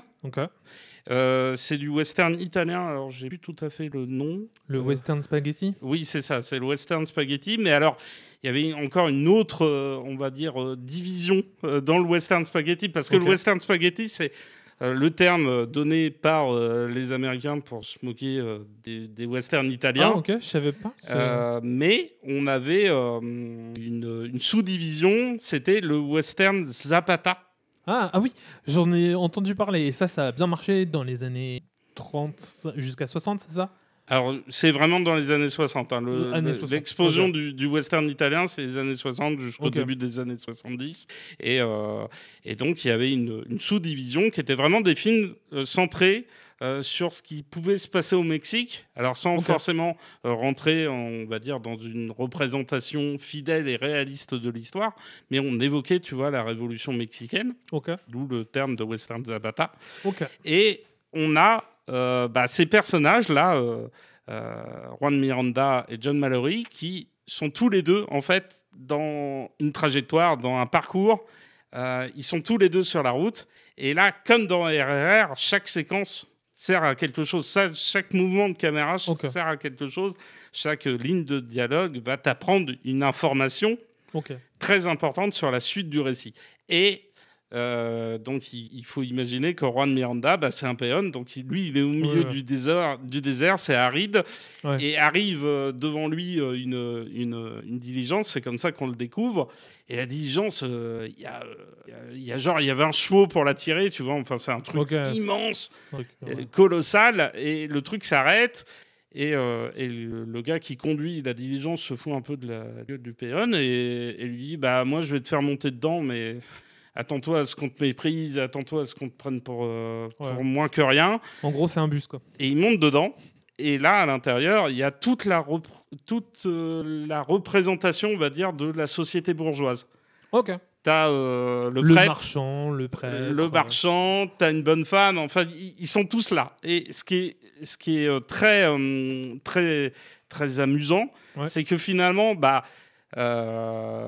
lui, Miranda, il monte dans la diligence. Il est un peu comme un enfant, tu vois. On lui dit... on parle devant lui, tu vois, de son peuple. On parle devant lui des gens comme lui. Et un Américain dit, de toute façon, ces gens-là, c'est pas des êtres humains. En plus, ils ont pas de cerveau. Tiens, regardez. Il se retourne vers Miranda et puis il lui fait, t'as combien d'enfants ? Et le gars le regarde comme ça, avec ses mains, en mode, je sais pas. Et juste derrière, la diligence se fait braquer. Okay. Donc, elle est à nouveau arrêtée. Et là, elle est arrêtée par la famille de Miranda. Ok. Donc, ces gosses qui ont tous des âges différents, qui montent dans la diligence. Ok. Donc, c'est intéressant parce que là, on a le payoff. Le payoff, le setup and payoff. Voilà, le setup and payoff. À chaque fois, j'oublie. Et on a ce truc de l'idée que finalement, tu vois, les personnages, ils sont sur des routes, ils sont sur des chemins de fer. Et puis, des fois, ils vont voir arriver des trains ou une diligence, là, en l'occurrence. Et la diligence, elle représente, en fait, quelque chose de bien précis, tu vois, qui n'est pas censé s'arrêter. La bourgeoisie, tu vois, le truc qu'on méprise par-dessus tout. Et ils arrivent à l'arrêter. Et ils vont la braquer, ils vont foutre les gens dehors. Il y a même une séquence de viol qui est suggérée. D'accord, ok. Ça c'est assez particulier, on ne pourra pas le refaire aujourd'hui. Mais ce qui est très intéressant, c'est que tu vois, finalement, on a ce personnage de pauvre, de miséreux, qui est complètement crado, qui est intéressé que par le fric. Et ce qui est intéressant, c'est que lui, il est dans une perspective, tu vois, ultra individuelle des choses. Okay, il voit que sa tronche. Et dans la séquence suivante, il va rencontrer Mallory. Et Mallory, c'est l'indépendantiste irlandais. Okay. Donc, on les connaît, les Irlandais. Voilà. Et donc lui, il jure que par la dynamite. Et donc il se dit, tiens, il est en train de faire péter, tu vois, des bouts de collines en plein milieu du désert. Il veut en faire des cratères. Et donc Miranda, il est obligé de s'arrêter avec sa diligence toute neuve. Et il voit une falaise s'écrouler sous le choc de la dynamite. Il y a un énorme nuage de poussière. Et puis passe une moto en plein milieu du truc, dont tu as toute la famille du péon qui est là en train de regarder la moto passer. Et le péon sort son flingue et tire dans le pneu. Et le gars, il descend. Du coup, il s'arrête parce que sa machine ne peut plus avancer. Il regarde. Il fout la petite béquille pour qu'elle tienne. Il se lève. Il retire ses lunettes. Il passe devant le gars. Il monte dans la diligence. Il ressort, il passe devant le péon, il fait « Cache-toi, connard !» Et là, t'as une détonation, et il y a un trou dans la diligence, tu vois. Donc les mecs, ils rentrent coup pour coup. Et ce qui est super drôle, c'est que derrière, ils se disent « Tiens, on va... » J'imagine le bâton de dynamite qui a été coincé quelque part, et il dit « Cache-toi, connard !» Et juste derrière, tu vois, ils font une sorte de pacte. Ouais. Ils se disent tiens, toi, t'es doué pour la dynamite. Moi, j'ai toute une famille de mecs surarmés. On va aller braquer une banque. Donc, ils partent dans une ville. Donc là, ils se retrouvent à nouveau sur un chemin. Et quand ils arrivent dans la ville, en fait, la banque, elle n'est pas ce qu'il paraît. Okay. Finalement, ils vont la braquer, ils vont pas trouver ce qu'ils voudraient à l'intérieur. Et puis, ce qui va se passer autour dans la ville, c'est carrément une révolte. Et quand ils ressortent de la banque en ayant rien retrouvé, arrive la foule. Okay. Et là, ce qui est incroyable, c'est qu'à la différence de RRR, c'est que la foule, elle a une logique, tu vois, qui lui est propre. Okay. C'est presque un personnage à lui-même, tu vois. Donc, final, l'intérêt, tu vois, très, très peu noble de Miranda, c'est pas l'intérêt qui est partagé par tout le monde. Les autres, ils ont des envies de liberté. Et ce qui est drôle, c'est que lui, il est nu pour son propre intérêt, et finalement, et les gars il se fait embrigader là-dedans. Et les gars de la ville le prennent pour un libérateur. Ok. Donc ils l'attrapent, ils le mettent sur les épaules. Allez, bonhomme. Et le mec se retourne et il fait toi, tu m'as trompé. En regardant Mallory, tu m'as mis dans la merde là. Qui du coup l'a complètement blousé, tu vois. Ouais. Et lui, l'a fait revenir à ses idéaux à lui, tu vois. Et ce qui est intéressant, c'est que finalement, tu vas passer de ce ton très bon enfant à un ton beaucoup plus noir, beaucoup plus obscur au fur et à mesure du film, avec des vrais moments tu vois, qui évoquent tout ce que les fascistes ont pu faire en Italie, toute la violence. La violence humaine, quoi. Les côtés le plus noirs de l'humanité. Et ce qui est très intéressant, c'est que reste toujours l'idée de la route, du chemin sur lequel sont les héros, mais des fois, à des moments lancés à pleine vitesse, tu vois, dans une diligence, ou des fois dans un train qui ne peut pas avancer parce que le train est bloqué dans une gare, parce qu'une armée ne veut pas le laisser partir, parce qu'elle souhaite l'utiliser comme un transport. Et donc ils sont toujours dans une recherche, enfin pas dans une recherche, mais dans un déplacement continu qui va les emmener d'aventure en aventure. Oui, tout à fait. Plus pittoresques les unes que les autres. Exactement. Et ce qui est très drôle, c'est que finalement ils sont toujours confrontés à des forces qui leur sont contraires, tu vois. Il y a la foule, mais il y a aussi l'armée fasciste qu'ils ont en face d'eux. Ok. Il manque plus que ce soit autobiographique et en fait c'est une fable. C'est une fable picaresque. Oui, c'est carrément picaresque. Oui, c'est carrément ça. Hein. C'est vraiment un truc comme ça. Parce que il faut savoir que Léon, c'est celui qui a créé, tu vois, le western spaghetti. Ouais.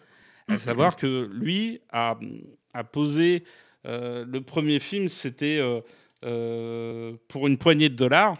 Et pour une poignée de dollars, c'est le film qui va populariser Clint Eastwood. Et dans ce film-là, à la différence des westerns américains, tu as des plans très resserrés sur la tronche des acteurs, sur la sueur, sur les rides, sur les barbes mal coupées, mal taillées.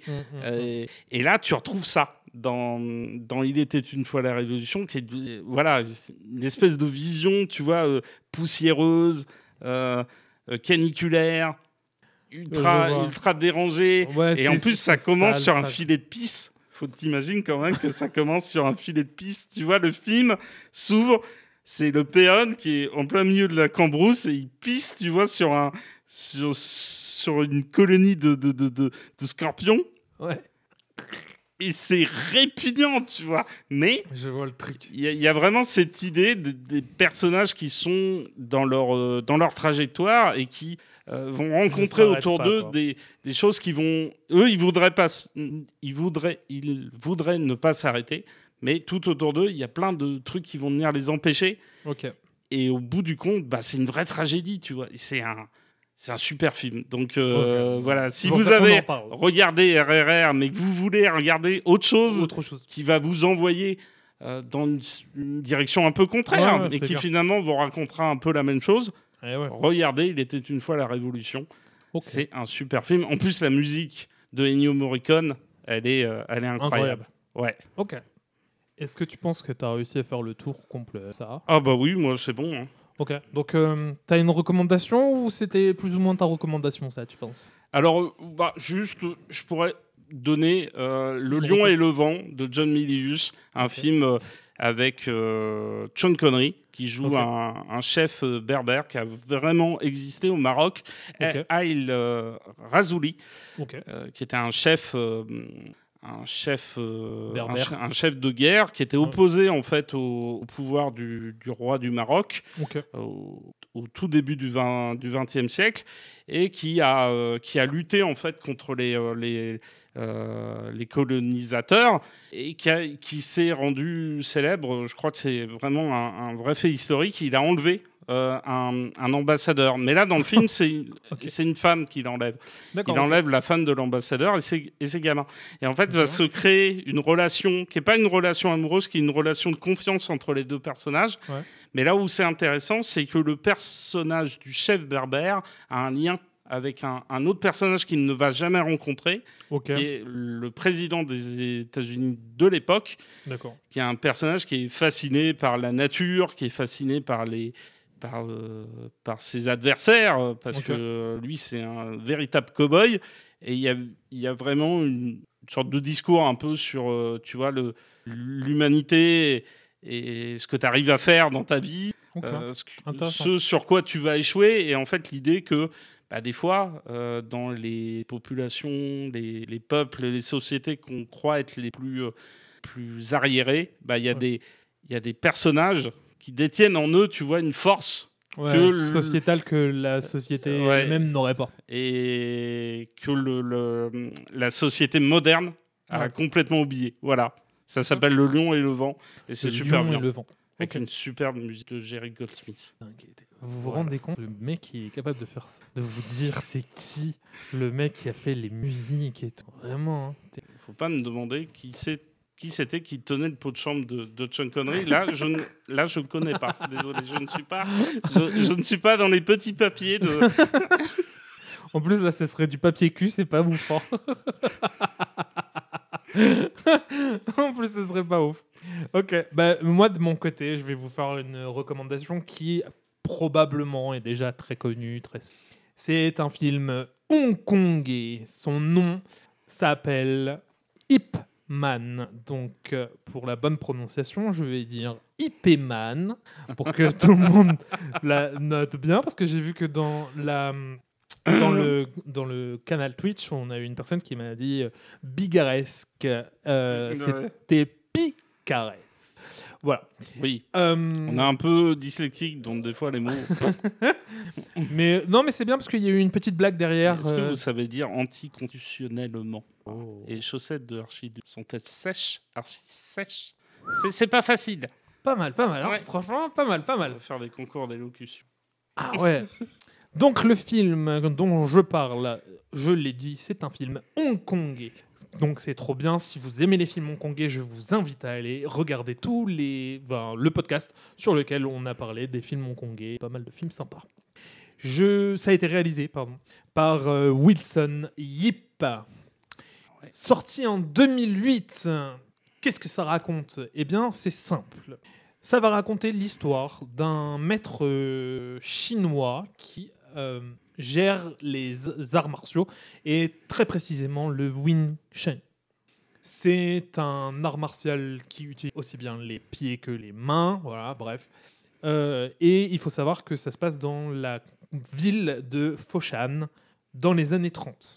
Et dans les années 30, en Chine, eh bien, les Japonais essayent de prendre place dans ce monde chinois. C'est un peu les prémices de la Seconde Guerre.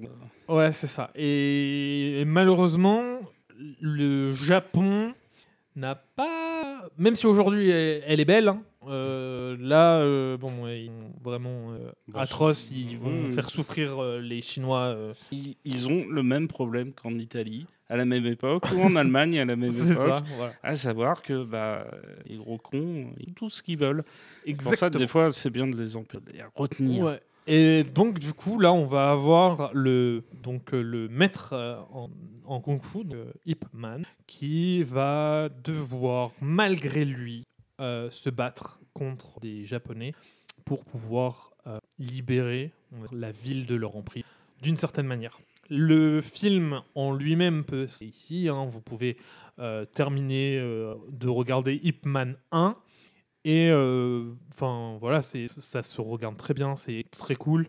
Le seul truc à savoir, c'est qu'il y a eu plusieurs autres films derrière qui vont parler de plusieurs envahisseurs différents. On va avoir les Britanniques, on va avoir... les Américains peut-être. Les Américains, oui, parce qu'il y a un moment, il y a un combat entre Donnie Yen qui joue Ip Man et, comment il s'appelle, la superstar Mike Tyson. Merci, Mike Tyson. Et voilà, donc allez voir Ip Man, je conseille au moins le premier, il est vraiment génial pour plein de choses, parce que si vous aimez les combats, eh bien vous allez être servi, les chorégraphies de combat sont vraiment trop bien, c'est super intense, c'est super agréable, en plus c'est d'une certaine manière ultra zen, et ça permet aussi de... parce qu'on est vraiment sur du combat, combat au corps à corps, combat aux pieds, aux mains, enfin avec les arts martiaux. Donc ça va aussi avoir une réflexion, enfin on va aussi pouvoir développer notre réflexion de l'utilisation de la force. Ouais. Parce que en vrai, Ip Man, lui, il veut pas se battre parce qu'il sait ce qu'il vaut et il sait que c'est pas par la force qu'on doit résoudre les problèmes. On doit résoudre les problèmes par l'écoute, par le dialogue. Et il va se rendre compte que, au final, avec les envahisseurs japonais, la seule chose qu'il leur fallait, c'était de prendre des coups de poing dans la gueule. Voilà, mais c'est un peu triste. Et ça va parler aussi de rébellion. C'est d'ailleurs pour ça que je le mets dans ce sujet. Voilà, c'est ma recommandation du jour. J'espère qu'elle vous plaira. J'espère que tous. Ouais, parce que c'est encore une fois une propos culturelle très large. Exactement. On est parti sur un film indien. On a parlé d'un film italien qui vous galvanisera, qui vous fera réfléchir. Et on espère qu'il vous plaira. Force de la culture. Très fortement que ça vous plaira.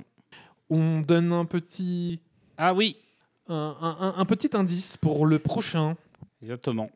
Donc, moi, je propose, de mon côté, comme indice, s'auto-détruire. Ok. Moi, je veux dire compte à rebours. Ok. J'espère que ça vous a plu. Des bisous de nous. C'est ça. N'oubliez pas de liker, commenter, partager, aller sur nos réseaux, commenter en masse, on vous répondra. C'est ça. Pour toutes les personnes qui sont sur le stream, vous aurez encore une quarantaine de minutes pour pouvoir discuter avec nous, donc n'hésitez pas. Pour ceux qui vont écouter le podcast après coup, faut pas hésiter à venir nous voir en live sur Twitch. Parce que y a une bonne ambiance quand même. Exactement. Et puis même si on est un peu des pieds, c'est un autre problème. Surtout suivez-nous sur les réseaux, parce que sur les réseaux vous pourrez voir nos actualités. On va pouvoir vous dire voilà, on sera là en live tel jour. Voilà, donc n'hésitez vraiment pas. N'hésitez pas aussi à partager, parce que ça nous aide à nous faire connaître. Et le but, c'est de parler avec le plus grand nombre et de partager nos informations. Tout ça pour créer une grande internationale de la culture et de la pop culture. Ah ouais. Cultivée de tous les pays. Viens, on crée un pays. Ouais. Ah oui. Le pays de la pop culture. Et on l'appelle Canapop. Ouais, tout à fait. C'est ça. Genre un grand canapé général. Président. Et quand on te dira on n'aime pas ce film, prison. Oui, non. Ah non, on n'a pas le droit de faire ça. Ah bon. Non, parce que si c'est un Marvel. Bon. Ils ont le droit de dire qu'ils aiment pas. Voler l'argent aussi, parce que les gens qui volent. C'est pas bien. Et on leur tape sur les doigts. En argent. Bref. Bref. Des bisous de nous. Merci encore à tout le monde. Merci à Ludo et à ZGN de nous avoir. Désolé pour les blagues de merde. Non, faut jamais s'excuser, elles sont très bien. Et oui, et merci à ZGN, parce que sans ZGN... Canapop, c'est pas Canapop. C'est juste deux gars sur un canapé qui discutent entre eux. Voilà. Bisous de nous. Bisous de nous. Salut.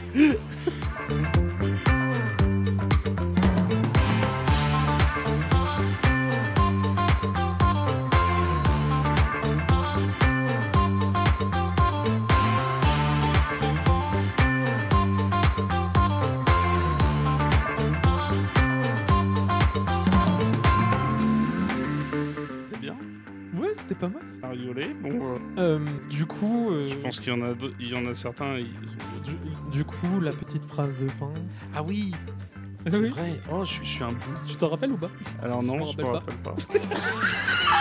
On est deux gros boulets. Bon, ça sera la phase de fin. On est deux gros boulets. On vous aime. Des bisous. Bisous partout. On sait qu'on y avait pensé. On s'était dit...